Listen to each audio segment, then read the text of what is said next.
Now, I am Dustin Baker. We are here for the March 2nd, probably March 3rd by the time the group watches this.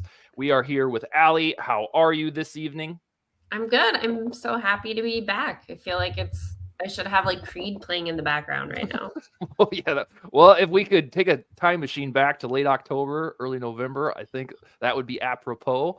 And then, hey, that's a nice segue. We'll talk about Kirk Cousins here in about 5-10 minutes. Speaking of Creed, we had a little bit of development today, at least from Kevin O'Connell's lips. First thing I want to ask you, I haven't talked to you personally in a while, so I want to get this on tape. The Vikings are, we think, finishing up their competitive rebuild. We have the most genuine mystery that you could imagine about the QB1 in terms of his Cousins going to be back. I spent all of January flip-flopping between is he or isn't he. I finally settled on I don't think he's going to be back. But we think they're going to draft a quarterback. We'll be a little bit spooked if they don't. I want to know from you the way that they have about $36 million in cap space, possibly drafting a quarterback, maybe bringing Cousins back. Are you generally optimistic heading into this offseason, or are you more nervous? I think I'm 110% nervous every day when we're talking about the Vikings. So I want to be optimistic, but I don't feel like the general narrative has been anywhere close to optimistic. It's at best case scenario, we can get 2 out of our 3 main talked about guys, and that doesn't even seem plausible. So on a general sense, I'm pretty nervous. Okay. Are you nervous about everything, or that they're going to bungle the quarterback selection? Little column A, little column B, honestly. Yeah. In my lifetime or ever, we've never seen this organization draft a rookie quarterback and just, have your Aaron Rodgers type. And so I tend to think that, we're probably, hopefully not going to bungle the QB pick, but it just doesn't seem in my mind like there's a clear plan anywhere. If they trade up on draft night and select Drake May or Jaden Daniels, will you change your tune, or does that still give you the heebie-jeebies? I'm just the type where it's always going to give me some doubt. It's just, I feel like you're a 1 in a million shot, unless your name is, Aaron Rodgers or Patrick Mahomes, Tom Brady. Even that's a little, there's an asterisk by that. It just doesn't happen as often as I think our optimism leads us to believe. When you talked about never having the franchise guy, or at least not since Tarkenton about 50 years ago, whenever I get in high-level discussions about the Vikings with friends or family, that's what I always tell them. The whole reason that the Vikings don't have a Super Bowl is because they've never found a really steady quarterback. We had Dante for 5.5 years. Looks like we're going to have Kirk for 6, maybe 7, but never organically finding their guy and having a shot year in and year out. It's always hey, let's go find Randall Cunningham for a year and see if that works.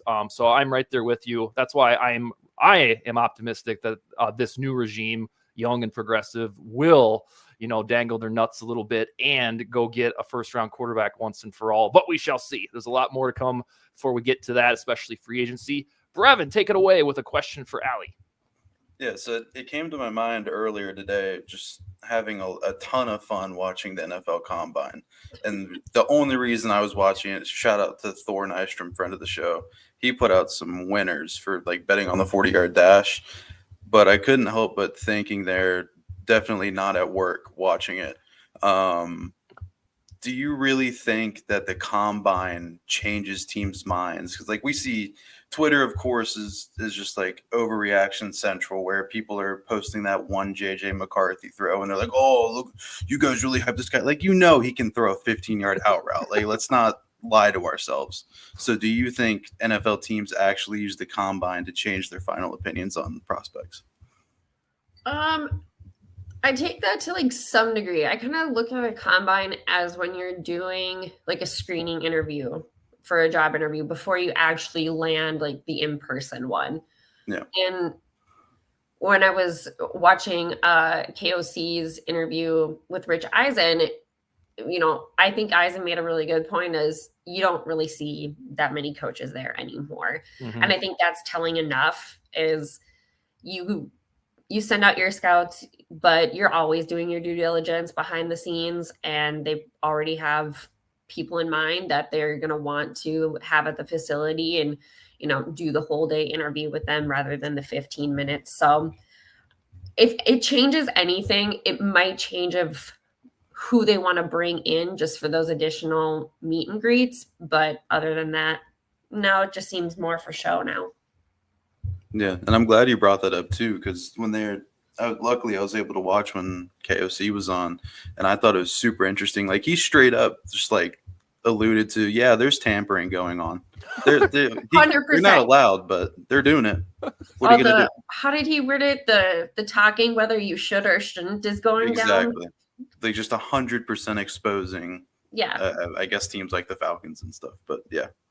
I liked how O'Connell said that Cousins has earned the right to test free agency. Like, it's a big, like, hurrah, go Kirk. What he meant was he deserves to go look at $45 or $50 million. But the wording was kind of goofy. Like who's ever got a trophy for getting to free agency? So I thought that was kind of goofy. But speaking of Kirk, Alli, you and I have discussed him at length in a couple of other episodes way back last year. I want to know, are you, in your heart of hearts, ready to move on from Kirko, or nope, not yet? I think I have my chains here somewhere. No. Nope. No, I think just like the heart of me who loves just what he does for our community and, the nerdy dad, lovable character. But without a plan, no, I'm not comfortable moving on from him. I think best case scenario, in a perfect world, he's okay with taking whatever that hometown discount was way back when, and then being the bridge to whomever we draft. I think the hometown discount talker, which was about 5-6 weeks ago now, I think it was about 5 weeks ago. I think realistically, knowing what we know now, that's probably about $38 million, if you can believe where we're at with quarterback salaries as being a hometown discount. What about your prediction's sake? Alli, if you had to bet money on this, would you say Cousins is back or not? I'm actually on the board that I think he will be back. Okay. I've gone back and forth, and mainly where I'm struggling is anything that has to do with Atlanta. They were so gung-ho on Kirk, and then it was Justin Fields. Well, then Justin Fields isn't as, a good an option, obviously, as Kirk. So everything that I hear just about that kind of flip-flops me. But, I was thinking about it earlier. Other than the family ties to it with, the Florida and Julie's wife in Georgia, mm-hmm. I truly don't see a reason for him to go there. Mm-hmm.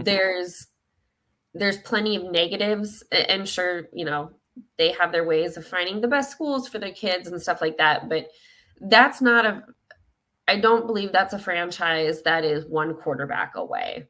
Mm-hmm. And, could have, would have, should have. But given the Achilles and JJ being out, you don't go 13-4 and go that far down just because of, your star wide receiver. We need a quarterback. I think it's the best fit for him, and I think he's got a good relationship with KOC. So I still have hopes. The only reason that I think Atlanta would think, wow, let's go get Kirk, is because they haven't been to the postseason since 2017. And when you haven't been there that long, it might be a big damn deal just to win the NFC South in a weak NFC South. So in terms of them not being, Cousins away from being a Super Bowl contender, I agree. They probably need a little bit more defensive juice in time for Raheem Morris to get his feet from underneath him. But I think, we're so, obviously cynical because we just want a Super Bowl once and for all to match our otherwise good regular season record. I think for the Falcons right now, it would be cool for them to go 10-7 and get to the postseason, because at least it would show we're trying and we're going in the right direction. Can you see that at all?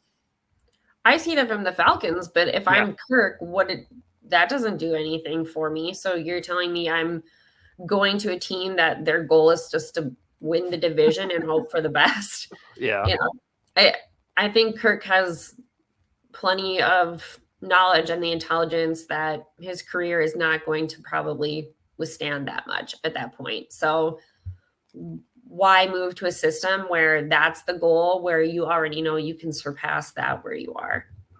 The last thing on this Kirk topic before we get back to Brevin, I want to ask, I want to try to steer you toward a path to optimism. If Cousins does join the Falcons for $50 million, which quarterback or bridge quarterback, but which rookie quarterback in this draft would make you go, yep, I can see it. I'm going to spend the next, at that point, 4 months getting stoked. Oh, God. Realistically, I mean, I'm going to say we're going to have 2 JJs on the team. I kind of like the idea of McCarthy. I like that, yes, he's still pretty raw, but I just feel like he and KOC would be such a good match. And if Kirk would stay, I think that relationship would just, he seems like somebody who knows he still has a lot to learn and kind of has maybe that chip on his shoulder mentality. So I'd be excited with JJ. Okay. I have not been able to recruit a Drake May stand tonight. I thought I might be able to. Not yet, but there's still time. Let's talk closer to the draft and then That's fair. I like more. All right, Brevin, what do you got? First of all, I'm glad to hear that I've got somebody joining my McCarthy camp and that we would welcome him with arms wide open and the hope that he would take us higher. So with that, I guess tying in to the draft, is there anybody that you think is kind of flying under the radar in terms of like maybe the mid to late rounds that you would like to see the Vikings kind of go after, like a diamond in the rough type prospect? Well, I think after today, actually at the combine, and I might eat my words of what I said about the combine, but I think the hype with Braden, I would say, is Fisk. I think he was under the radar. Yep. And as of today, not so much, but I like that, overall there's some concerns with size, but I feel he is young enough where that won't be a problem for long, especially under B-Flow.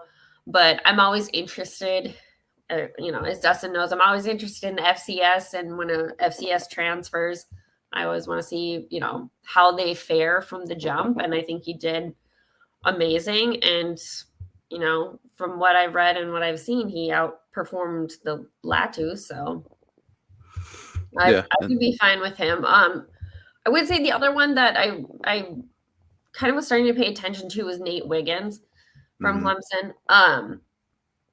I think what struck me about him is he seems to be mentally maturing. Like, that was a big thing for him. One of his big critiques, he's just an immature guy, and not just mentally, but that just is now shown on the field as well.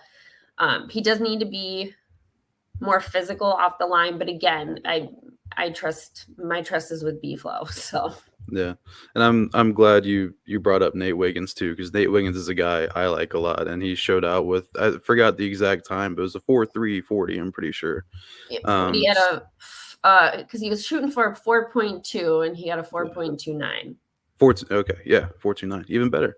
But yeah, it was a scary moment when he heard the pop yesterday. I didn't hear anything about it till I went and looked, and it was just a hip flexor, so he's going to be fine. But yeah, I do also realize me asking that question today is kind of tough considering the combine just happened. But yeah, and it'll change in the next 24 hours again. But yep, exactly. That's what we love about this season. Yep.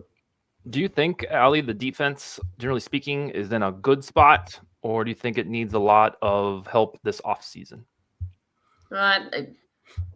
In general, yeah, I think we're very bare in the backfield. We're going to need corners. I think, honestly, maybe, Dustin, that's where the majority of my worries are. At some point, we'll figure it out. But my favorite, Daniil, I just don't see a way realistically that's going to happen. But more importantly, it's been like a little too quiet on Harrison Smith's end. And, we haven't heard, is he coming back? Is he retiring? So if both of those are gone, it's all hands on deck. Yeah, that would be, man, if Hunter went to the Jaguars or whatever, Harrison Smith retired or went and chased a ring with the Chiefs, and then Madison's gone, like at least for longevity's sake, and Kirk too, the competitive rebuild for people who didn't believe, man, it would smack them in the face. The good part, if you want to call it that, is I was putting together my Vikings territory off-season handbook or atlas for all kind of the casuals that are coming back. And I used the same skeleton that I do every year. And last year at this time, no joke, we were negative 24 million in the red heading into like on this date. This year it's 36 in the green. So I didn't consider the last two Kwesi off seasons in terms of free agency nothing burgers. And he was able to do that under the gun by 25 million in the red. So I'm trying to, maintain the optimism. Imagine what he can do with an additional 60, million net in terms to, either bringing back Hunter, signing impact defensive tackle, getting a better corner. The money is there, and that was the plan all along when you said goodbye to Dalvin Cook and Eric Kendricks and Adam Thielen. So I think we have to give him benefit of the doubt at least to spend the dollars and then see what he's got for a draft. But I really am glad that for Vikings' sake that Brian Flores, his entire coaching search was just kind of, nope, not this time. I don't know if that was his own choice or if that was the NFL being goofy. Well, I'm glad that you brought that up because I kind of have a gut feeling about that, but go ahead. No, I'm coming back to you. I want from you, because we are reasonably close now to make these types of predictions, whether you want to use free agency or the draft. Give me one bold prediction for these Vikings on either spot. And this is designed to be kind of outrageous. So if it's wrong, nobody's going to care. But think outside the box. What do we got? Well, then I'll just say what I was about to say. In a perfect world, but hey, my bold prediction is Kwesi is going to make it all work. We're going to have Kirk, we're going to have JJ, we're going to have Daniil, and we're going to have JJ McCarthy drafted. And he's going to do this by restructuring, using the signing bonuses, using the void years, pull some pennies from the couch cushions, and they'll rework stuff. So we eat cap. Maybe we'll get closer to eating cap in 2025, but that's my bold prediction. Everything just works out perfectly. Everything. Oh yeah. Well, you've come full circle in the last 20 minutes, because when I first asked you the question, it was I don't see a whole lot of paths to optimism. Yeah. So you found your holy grail there. One thing that's interesting on JJ McCarthy, and I want to lift this up. 1 week ago, we had the Purple Persuasion. He was on the show, and this week he tweeted, it was lifted up to me by Yannick Eckhart, that interestingly, if JJ McCarthy falls to 5, the Vikings can reasonably trade up to the Chargers there, because they wouldn't have any reason to do business with the other quarterback needy teams like the Raiders or the Broncos. They could tell them to fuck off. And so with the Vikings, Harbaugh should have no real reservations about, interdivision trading. And that was a really valid point that I hadn't thought of. And usually I think of everything Vikings. So if we they don't get my guy, Drake May, and they get to number 5 and McCarthy's there, I would say that there's a reasonable shot that Kwesi could call up the new Chargers general manager and say, what do you want for that pick? No, I could see that happening. But until pro days, yeah, he's still there at 5 and below. So we'll see what happens after the pro days, but I have a feeling he will drop closer to our number at 11 than anything higher than 5. Brevin, Alli is a guest who doesn't ramble, so we are doing very well on time. Do you have one more thing for her? Oh man, improv. If the Vikings were to stick and pick at pick 11, thinking that Kirk is re-signed, who would you want to see them pick at number 11? Oh, damn. Okay, yes. My heart says quarterback for the pomp and the circumstance and having a plan, my brain says edge rusher. Mm-hmm. Yeah. Yeah, I would say Dallas Turner if he's still there. That's probably my favorite who has it all. Speed, youth. Alabama guys don't usually suck. That's true. And he's one of those. I mean, he was top of the name charts and for edges anyway, but I think with the combine, it's more solidified than now. So we have definitely him I would be paying attention to. But I'm not just with the draft, I'm just really interested to see what happens when free agency starts. Especially I want to see where Shaquille Barrett goes. Yeah. Because I could see him being a good fit here. Yeah, he's not young, but he's also not, geriatric. And so I think he can get got for a reasonable contract. And then edge rusher will be so much easier if they re-sign Danielle Hunter, because you can just slice the anxiety in half. And then all you really need is like a Jadeveon Clowney. He should be somewhat affordable. I mean, anybody, because you're probably going to bring Wanham back on a prove-it deal with the quad. You might even dink around and close your ears, get Marcus Davenport back for a year and $2 million. I know it's not a popular talker. Who's optimistic? No. The only reason I say it is because that guy is not going to get paid at all on the open market because his season was ended by a high ankle sprain. So he's had back-to-back 2 quiet seasons. His next contract is going to be the quintessential 1 year, $2 or $3 million. Let's see what you got. And I don't know. I wouldn't have a problem with the Vikings doing that because when the guy played, he was good. And I'm not convinced that it's all conspiratorial that he flat out quit. Otherwise, the Vikings would say, well, the hell with you. So I guess we shall see there. Brevin, any closing arguments? Not really. I think I'm just going to go to bed, to be honest. All good. Alli, anything from you? Well, it is past my bedtime, so I'm with Brevin there. But no, it's so good to be back. It's my favorite time of the year. So why don't we have you back like let's see, like 4 or 5 weeks from tonight when we're closer to the draft? I think that's what we did last year and it worked out. Does that sound good? Sounds good to me. What's your Twitter handle for the viewers? You always do this to me. And you don't even know it. No, I know. It's Alli, ALLI_Elise, ELISE 25. Perfection. All right. Well, then we will talk to you in about a month. We'll get that together. And then Brevin, start working on a guest for next Saturday night. All right, my man? I'll get brainstorming on it. I'll dream about that. All right. You guys take it easy. Thanks, guys. Later. Later.